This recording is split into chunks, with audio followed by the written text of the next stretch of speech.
Good afternoon, everyone. I'm Martin Hamilton, and I'm a nurse practitioner. And today, we're going to talk about component of diabetes and diabetes evaluation. Basically, these are the things that I expect you to be able to ask your doctor or your nurse practitioner, whomever it is, when you go to your visit.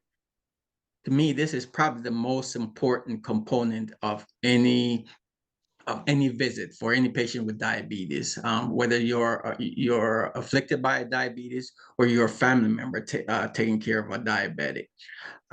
So these are some important aspects that I want you to understand. If necessary, to write down, document some of the information, so when you go talk to your doctor, you can ask some relevant questions to your doctor to make sure you're being well taken care of. So the first thing I want to talk about is a diabetic eye exam. That's one of the first check that you should get, or your doctor should be, your provider should be aware of when you go see your provider as a diabetic. Um, Diabetes, as I mentioned, is very damaging to the blood vessels, the major blood vessels and the small blood vessels, especially the blood vessels of the eye, the retina specifically. So the retina is is located in the back part of your eyes, and that area is responsible for translating light to your brain, so your brain can transmit the image. And what happens, those blood vessels are often very small vessels. And with diabetes, what diabetes does is thickens the blood and make it very difficult for the blood kind of flow to those small vessels. And as I mentioned, one of the first areas that it tend to cause damage to is the retina.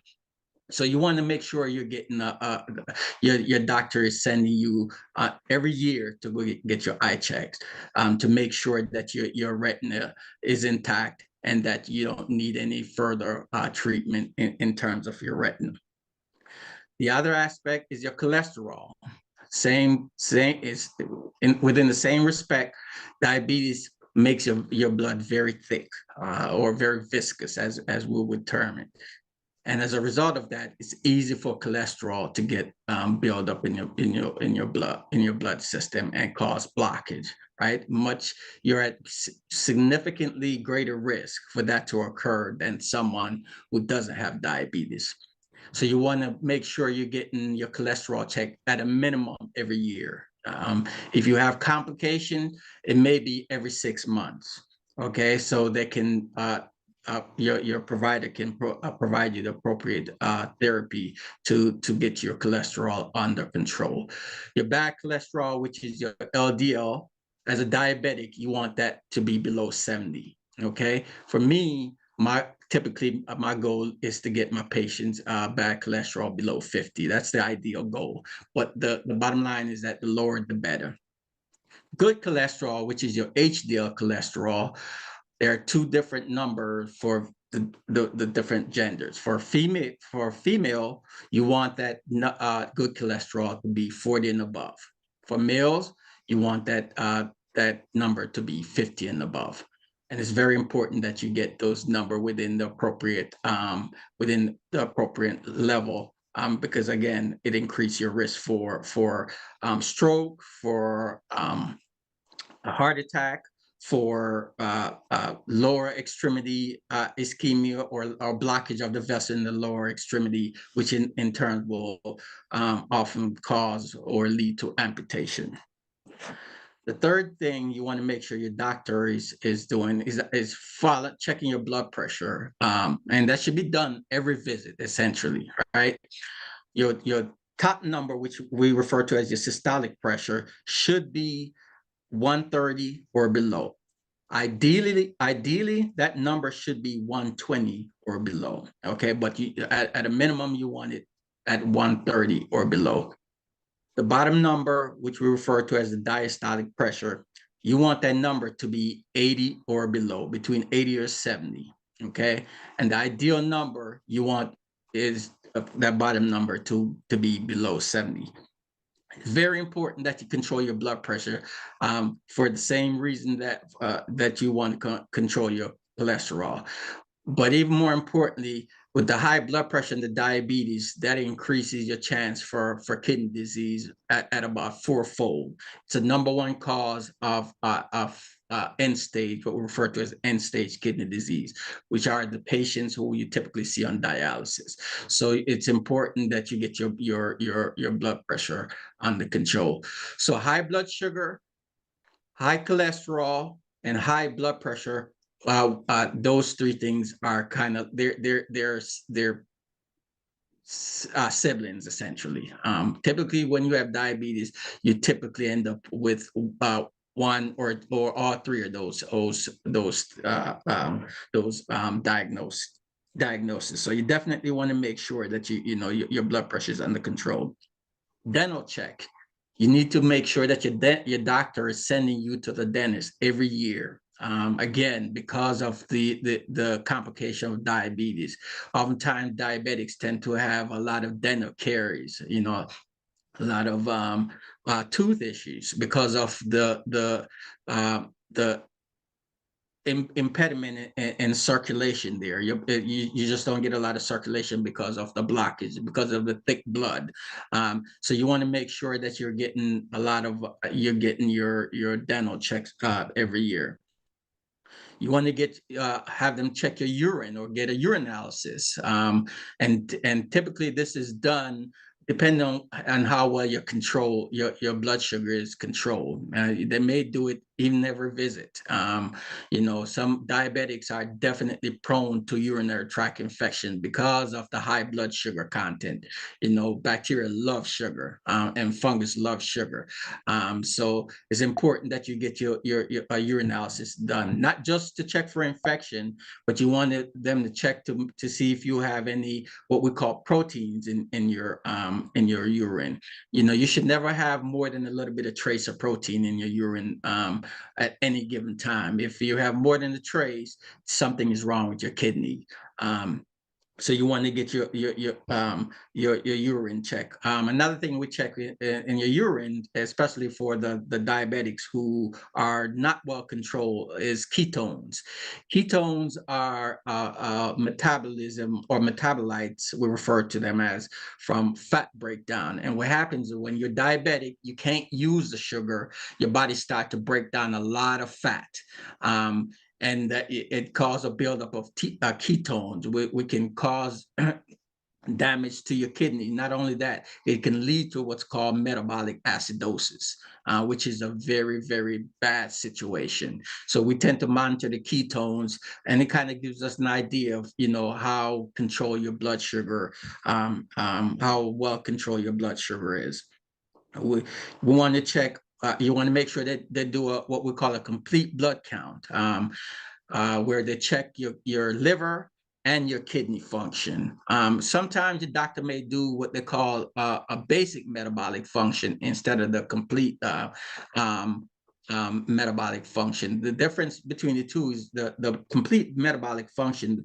The doctor checks both your liver and your kidneys. With the basic metabolic function, they're just checking your kidney, which is often the organ that's first afflicted, often afflicted by diabetes. So we keep very good. There should be screening your kidney routinely. To make sure your kidneys are functioning well. We check what's called your creatinine and your blood urine nitrogen. We check those to check your kidney function.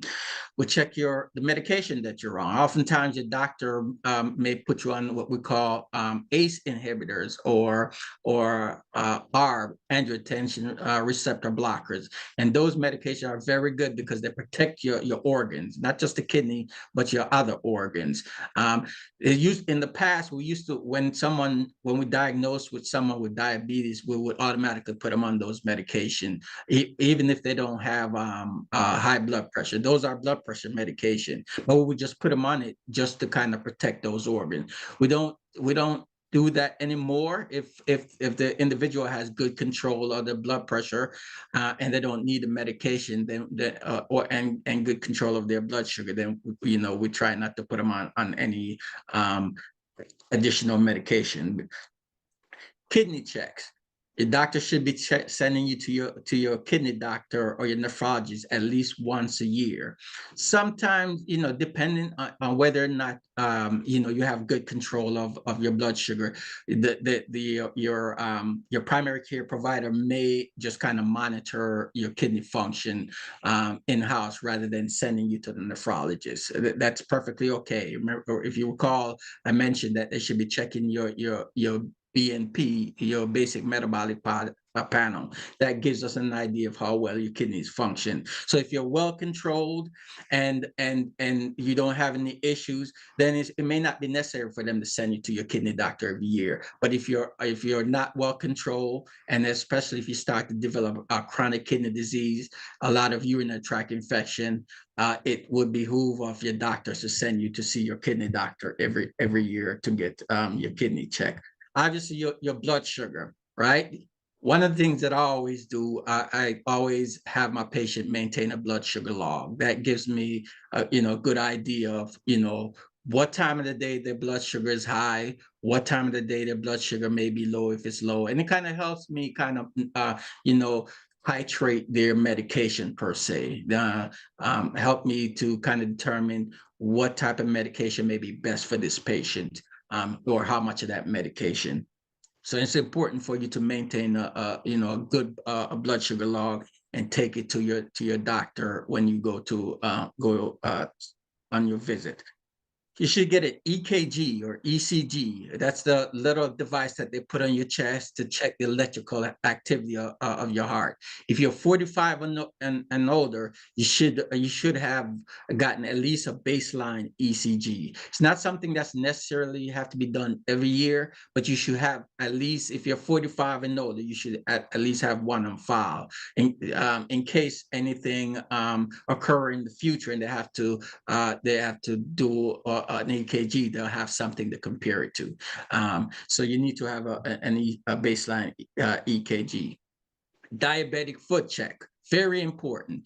Diabetes is the #1 cause of non-traumatic lower extremity amputation. Okay, you see a lot of diabetic who are with amputation of either one or both legs, and that's because they had at some point impaired circulation in their feet.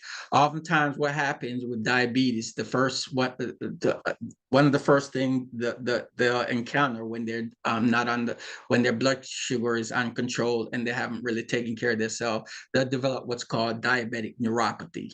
Okay, they'll start complaining of numbness, tingling in their extremities, particularly their lower extremities. Sometimes you may get like a sensation as though some needle pricking you in your feet or one or both foot or your feet, because it can occur in both sides or one side.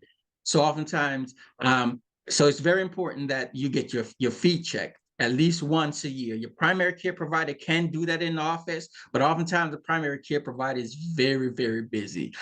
So they will send you to a foot doctor. The foot doctor will check your pulse to make sure you have good circulation. Remember, that's diabetes completely impair your circulation. So it's important that they check your circulation in your feet to make sure you have good circulation. They'll do what they call a monofilament test, where they use this little piece of plastic or metal to kind of poke on the bottom of your feet to check your sensation, to make sure you're not losing any sensation in your feet. And that will help the doctor determine whether or not your diabetes has worsened, or if you're developing circulatory impairment in your extremity. So it's very important. The other thing, vaccines. I know a lot of people, this is one of the areas that folks tend to overlook. But vaccines, to be honest with you, is probably one of the most important things that you should make sure that that's done on a yearly basis, especially your flu vaccine. Okay, COVID, obviously, I know you guys, the last 3 years, it's been all about COVID. Right. And if you notice that most of the people that have succumbed to COVID had chronic disease, and a majority of them a significant amount of them had diabetes. And that's because, again, it impairs your circulation, prevents your blood from nourishing those organs, and prevent those white blood cells from protecting your body the way that it should. So it's very important that you get your immunization. Flu shot, you should be getting that every year. COVID vaccine, you should, at a minimum, you should have gotten the 3-dose series, right? The two dose of the Moderna and or Pfizer and the booster. And that's minimum, right? There is a 1-dose vaccine, Johnson Johnson. It's not recommended for diabetics because it's it's not as effective as those multiple dose vaccines. So you want to get that pneumonia vaccine. If you have complications with your with diabetes, especially if you're considered incompetent, meaning that you have some disease that's compromised your immune system. Your immune system doesn't work as well. You should get pneumonia vaccine. Two pneumonia vaccines, actually. One is what we call the PPSV 23, or pneumococcal polysaccharide vaccine 23. Okay, you should get that if you're immunocompromised. The other one is the PCV. So there are two different PCVs. There are the PCV 20 and the PCV 15. If you get the PCV 15, you do not need the PPSV 23. But if you get the PCV 15, you have to get the PPSV 23, or the pneumococcal polysaccharide vaccine. Those vaccines should be done a year apart. Okay, you can get either one you choose to do first. We do recommend the PCV vaccine first, but if for whatever reason you decide to get the PPSV 23 first, then you can get the PCV 15 or the PCV 20. But you need to get those if you're immunocompromised. Tetanus shot, your Tdap. Tetanus, diphtheria, and pertussis. You should be getting that every 10 years, whether you have diabetes or not, to be honest with you. But you need to make sure as a diabetic that you know that you're keeping track of that, and you're getting that shot every 10 years or so. Shingles. I don't know if any of you have ever had shingles, but if you've had shingles, you understand why it's important to get this vaccine. Shingles can be very, very painful, very debilitating. In fact, even after the shingles has resolved, you may encounter complications from that shingles. So the shingles vaccine you should be getting if you're 50 years old and above. Sometimes, depending on if you're immunocompetent or immunoincompetent, meaning that your immune system has been suppressed. Your doctor may even give it to you before age 50, especially if you've had episodes of shingles during that diabetic phase. So you should be getting your shingles vaccine. There are it's a 2-dose series, and it's about 3 to 6 months apart. There was the new vaccine is called Shingrix. There was an older version called that we used to give called Zostavax. If you've received the Zostavax, you should. It's recommended that you go and get the Shingrix as well. But if you've had the Shingrix, you don't have to get the Zostavax. They are phasing out the Zostavax. It's just not as effective as the Shingrix. But the Shingrix is very, very effective. I think it has like somewhere about a 95% efficacy. So that's why one of the reasons why it's so important for you to get it. You do not want to get shingles. You will. That's one disease that you will remember for the rest of your life if you've ever encountered it. Last thing I want to talk about is lifestyle modifications. So, these are the things that you need to do, to maintain your health. If you smoke, stop smoking. That's one of the worst things you can do as a diabetic is to smoke, okay? Because it certainly increases your risk for various cardiovascular complications, stroke, heart attack, um, GI problems, whatever it may be. Smoking is smoking is bad in general. But if you're a diabetic and you smoke, it just complicates things fourfold. So if you smoke, stop smoking. Exercise, very important that you exercise. Okay, you should be exercising about 2.5 hours weekly. I usually just advise my patient to go and do a brisk walk for about 30 minutes a day, twice a day if possible, or maybe 60 minutes a day. It doesn't have to be any strenuous exercise. Walking is perfectly okay, but you need to get out and walk, get your blood flowing, rather than sitting around living a sedentary lifestyle, because that increases your risk for, again, ischemia. It increases your risk for blood clots, deep vein thrombosis, um, various things, and obviously weight gain. If you're not exercising, it's likely that you may end up gaining weight. Weight control, very important. That's one of the primary cause of type 2 diabetes, is overweight, poor weight. So it's very important that you exercise good weight control. Eat right, exercise, lots of fruits, lots of vegetables, lots of fibers. Those things are very important, for you to control your diabetes. And if some folks like to go to the gym and lift weight, and that's perfectly okay. Isometric exercise is just as important as